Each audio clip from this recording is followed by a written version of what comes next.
Hello दोस्तों, आप लोग कैसे हैं। मुझे आशा है कि आप लोग बहुत अच्छे होंगे। आज हम लोग फिर से पढ़ेंगे क्लास 11th का मैथ। क्लास 11th का मैथ 11वीं क्लास का मैथ पढ़ेंगे और प्रश्नावली पढ़ेंगे 1.3। 1.3 का प्रश्न संख्या 4 लेंगे, 4 पढ़ेंगे। और इसके पहले जो 1, 2, 3 जो प्रश्न थे वो इसके पहले वाली वीडियो में हम लोग पढ़ चुके हैं। तो चलिए इसको बनाते हैं, कैसे बनेगा ये जानेंगे। निम्नलिखित समुच्चयों के सभी उप समुच्चय लिखिए। उप समुच्चय लिखना है, बहुत आसान होता है उप समुच्चय में लिखना। और ये आपको दिया है, सेट में दिया है, समुच्चय में दिया है, तो उप समुच्चय में हमको लिखना है। ठीक है, तो 1 नंबर को कैसे लिखेंगे ध्यान से देखिए। रिक्त दे देंगे, क्या दे देंगे, रिक्त दे देंगे और समुच्चय में हम ए लिख लेंगे। ठीक है, ये हो गया। 2 नंबर में कैसे चलेंगे, 2 नंबर ए बी है तो यहाँ भी हम रिक्त लिखेंगे, रिक्त लिखेंगे और यहाँ ए दे देंगे, रिक्त लिखेंगे और यहाँ ए दे देंगे।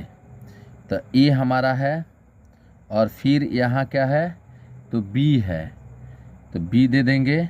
फिर हमारा क्या हो जाएगा, क्या हो जाएगा, ए दे देंगे, बी दे देंगे, तो फिर क्या लिख देंगे, ए कामा बी लिख देंगे। ये हमारा दूसरा का आंसर हो गया।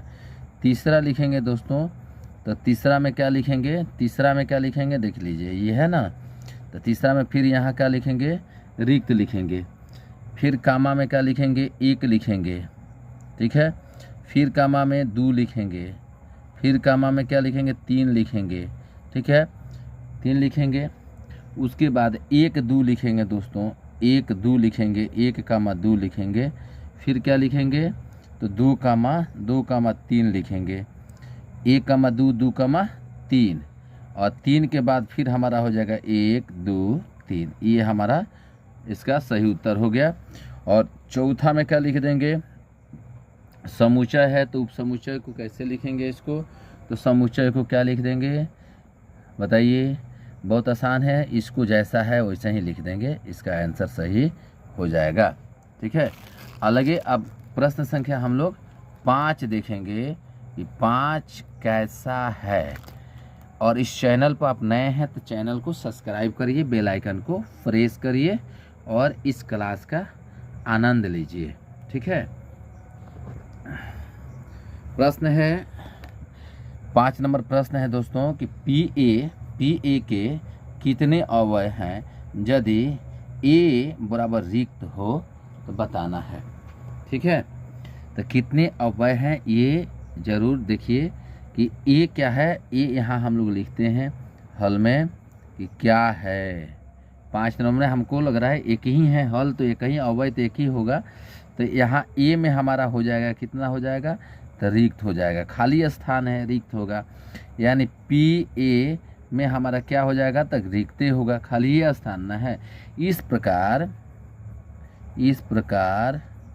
प्रकार क्या होगा, तो पी ए का 2 के पावर कितना हो जाएगा, 0 हो जाएगा। इसका मान कितना हो जाएगा, 1 हो जाएगा।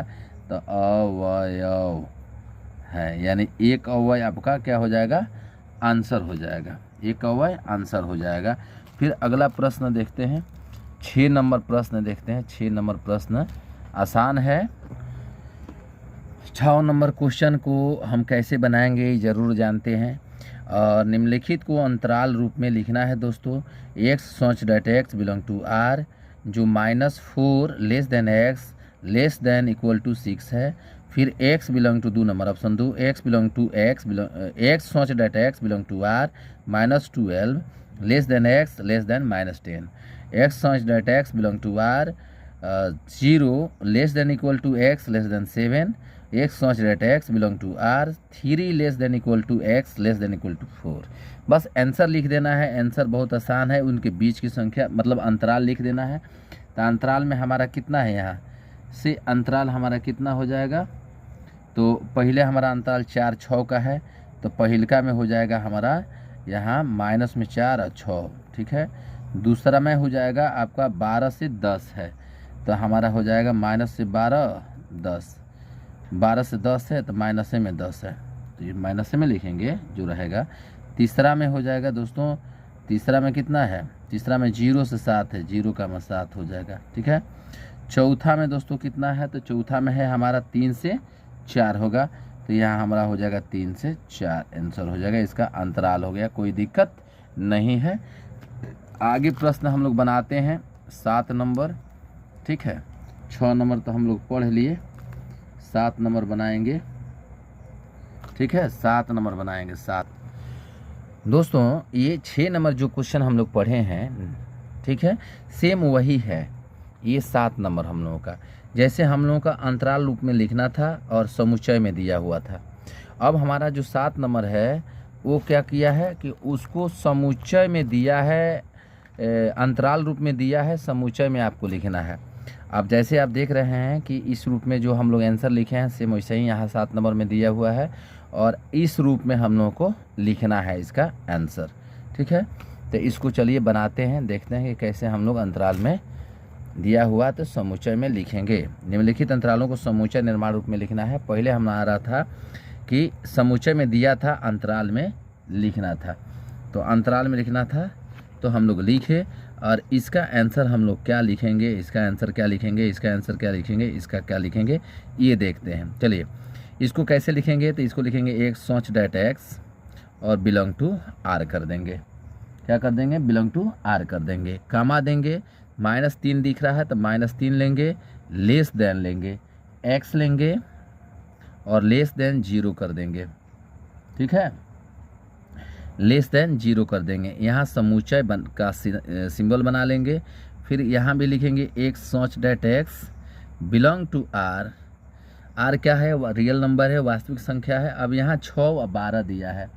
ठीक है, तो 6 से 12 तक जाना है तो 6 less than equal to x less than equal to 12, ये हमारा हो जाएगा। फिर यहाँ भी वही है, एक such that x belong to R. ठीक है, फिर 6 दिया है, 6 दिया है, 6 लेस देन इक्वल टू करिए तो एक बार तो लिख दिए, तो लेसे देन लिखिए, लेसे देन लिखिए और इक्वल टू यहाँ 12 कर दीजिए।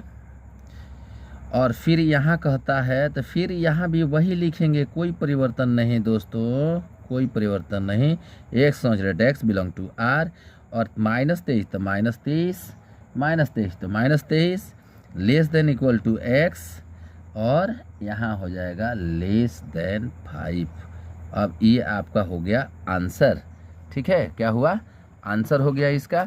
अब हमारा एक प्रश्न और इसमें बचा हुआ है, एक प्रश्न बचा हुआ है। इस प्रश्न में प्रश्न है 8 नंबर है। इस 8 नंबर को अभी हम लोग पढ़ेंगे और अभी इसको तुरंत बनाएंगे और बना करके इस वीडियो को अंत रखेंगे। ठीक है, 8 नंबर क्वेश्चन में देख लीजिए। 7 नंबर हम लोग निम्नलिखित अंतरालों को समुच्चय निर्माण रूप में इसको हमने बनाया और 8 नंबर में देखिए क्या लिखा हुआ। 8 नंबर में लिखा है निम्नलिखित में से प्रत्येक के लिए आप कौन सा सार्वत्रिक समुच्चय प्रस्तावित करेंगे, जिसमें पहला है समकोण त्रिभुज का समुच्चय, दूसरा है समद्विबाहु त्रिभुज का समुच्चय। ठीक है, तो पहला है समकोण त्रिभुज का समुच्चय, जिसमें हम लोग लिख सकते हैं आंसर उसका देंगे। ठीक है, आंसर देंगे कि दोनों समुच्चयों के लिए सार्वत्रिक समुच्चय लेकर एक सोच डैट एक्स समतल में एक त्रिभुज है, समद्विबाहु त्रिभुज के लिए हो जाएगा और इसके लिए भी हो जाएगा।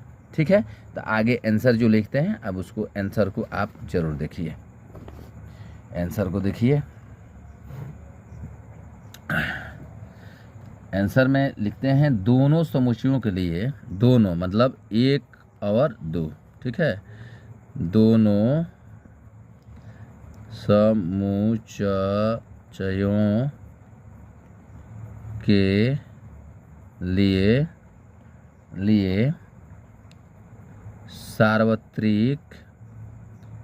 सार्वत्रिक समुच्चय। ठीक है, सार्वत्रिक समुच्चय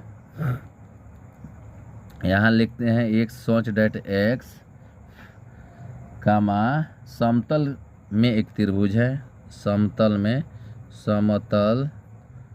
में एक त्रिभुज है। क्यों है, क्योंकि एक में दिया था समकोण त्रिभुज का समुच्चय, दूसरा में दिया समद्विबाहु त्रिभुज का समुच्चय, तो दोनों तो त्रिभुज हैं, इसलिए अब हमारा आंसर ये हो गया। आज तक इतना ही, फिर अगले वीडियो में मिलेंगे। यदि इस चैनल पर आप नए हैं तो चैनल को सब्सक्राइब करिए, बेल आइकन को प्रेस करिए और इस चैनल का आनंद लेते रहिए। धन्यवाद।